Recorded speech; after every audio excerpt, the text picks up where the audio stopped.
আসসালামু আলাইকুম ভিউয়ার্স। আমি আজকে যে রেসিপিটি নিয়ে আসছি এটা হলো কলমি শাক ভাজি। তবে ইনগ্রেডিয়েন্টস দেখে নিশ্চয়ই বুঝতে পারছেন যে একটা সিম্পল কলমি শাক ভাজি নয়, তবে ক্রমশ প্রকাশ্য। আমি প্রথমেই ইনগ্রেডিয়েন্টসগুলো দেখিয়ে দিচ্ছি। এখানে কলমি শাক, এক মুঠি কলমি শাক আছে এখানে, আর 8 থেকে 10 কোয়া রসুন আমি একটু চিড়ে নিয়েছি। এখানে লাল সবুজ কাঁচামরিচ, সাদা গোলমরিচের গুঁড়া, সিসামি বা ভাজা তিল, কিছু চিংড়ি, 8 থেকে 10টা চিংড়ি মাছ, এবং এখানে আলু এবং মিষ্টি কুমড়া আছে। একটু ভাপিয়ে নিয়েছি গরম পানি, ফুটন্ত গরম পানিতে দিয়ে একটু ভাপিয়ে নিয়েছি। আর এখানে হলো লবণ। ভিউয়ার্স, আমি আজকে কলমি শাক ভাজি করব ভার্জিন অলিভ অয়েল দিয়ে। তো আজকের রান্নাটি খুবই সহজ রান্না এবং আমি অল্প পরিমাণে এখানে তেল দিয়ে নিচ্ছি, খুব বেশি না।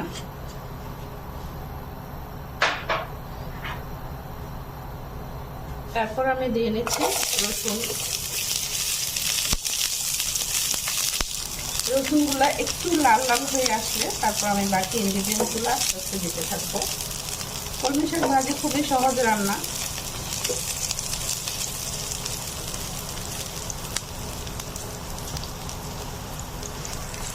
আমার রসুন ভাজাটা হয়ে গেছে, এখন আমি একটু কাঁচামরিচ দিয়ে দেবো। কাঁচামরিচ দিয়ে আমি বেশিক্ষণ নাড়াচাড়া করবো না, এখন এই শাকটা দিয়ে দেবো।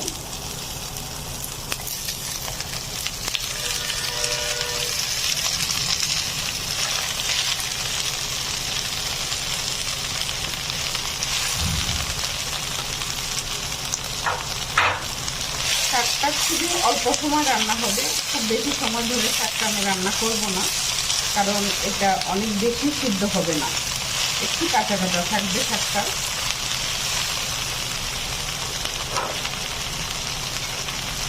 এবার আমি একটু লবণ দিয়ে দেবো।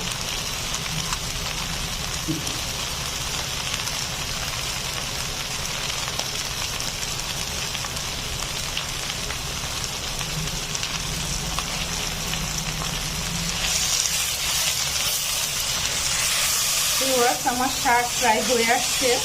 আমি এখানে এক মুঠি শাক নিয়েছিলাম, 8 থেকে 10 কোয়া রসুন এবং 2টো সবুজ কাঁচামরিচ এবং 2টো লাল কাঁচামরিচ এবং স্বাদ মতো লবণ আর পরিমাণ মতো olive oil, virgin olive oil.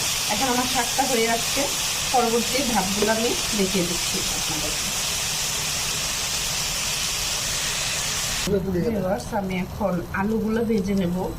তো আলুগুলো ভাজার জন্য আমি ভার্জিন অলিভ অয়েল ব্যবহার করতেছি। তার মধ্যে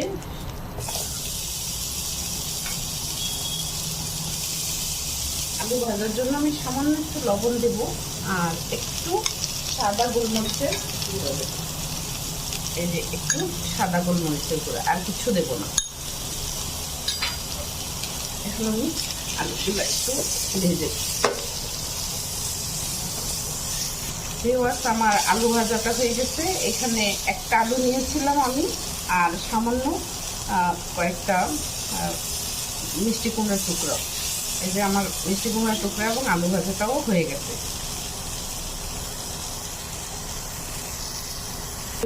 আমি যখন ইনগ্রিডিয়েন্টসগুলো দেখাচ্ছিলাম তার মধ্যে কিছু চিংড়ি মাছ ছিল। এখানে 8 থেকে 10টা চিংড়ি মাছ আমি গোলমরিচের গুঁড়া, তারপরে হলুদ এবং লবণ দিয়ে আগে থেকে ম্যারিনেট করে রেখে দিয়েছিলাম।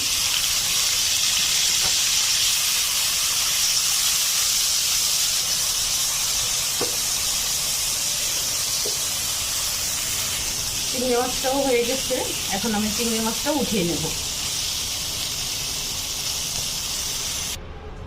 ভিউয়ার্স, আমি যখন আপনাদেরকে ইনগ্রিডিয়েন্টসগুলো দেখাচ্ছিলাম তখন ওখানে আলু ছিল, মিষ্টি কুমড়া ছিল, শাক ছিল এবং চিংড়ি মাছ ছিল, এবং আমি বলেছিলাম যে এটা সিম্পলি একটা কলমি শাক ভাজি নয়, আমি ক্রমশ প্রকাশ্য।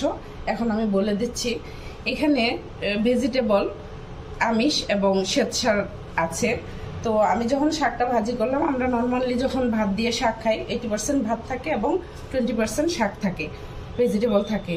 তো আমি চিন্তা করলাম যে যদি আমরা এই ভেজিটেবলটা ভাতের পরিবর্তে খাই তাহলে কেমন হয়। এই জন্যই আমি এখানে কিছু আমিষ এবং শ্বেতসার যোগ করে দিয়েছি। তো যদি আপনারা মনে করেন যে এটা আমরা ভাতের পরিবর্তে একটা মিল স্কিপ করে এটা খাবো, তাহলেও একটা মিল হিসেবে এটা ব্যবহার করা যাবে।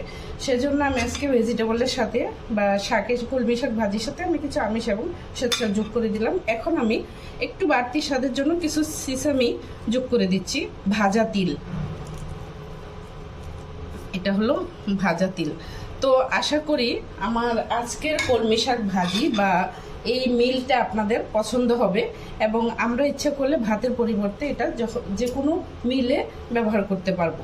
তো আশা করি আপনাদের ভালো লাগবে, আপনারা বাসায় ট্রাই করবেন এবং আমার রেসিপিটি অবশ্যই ট্রাই করবেন এবং আমার সাথে থাকবেন, লাইক করবেন, কমেন্ট করবেন এবং আমার চ্যানেলটি সাবস্ক্রাইব করবেন। আসসালামু আলাইকুম।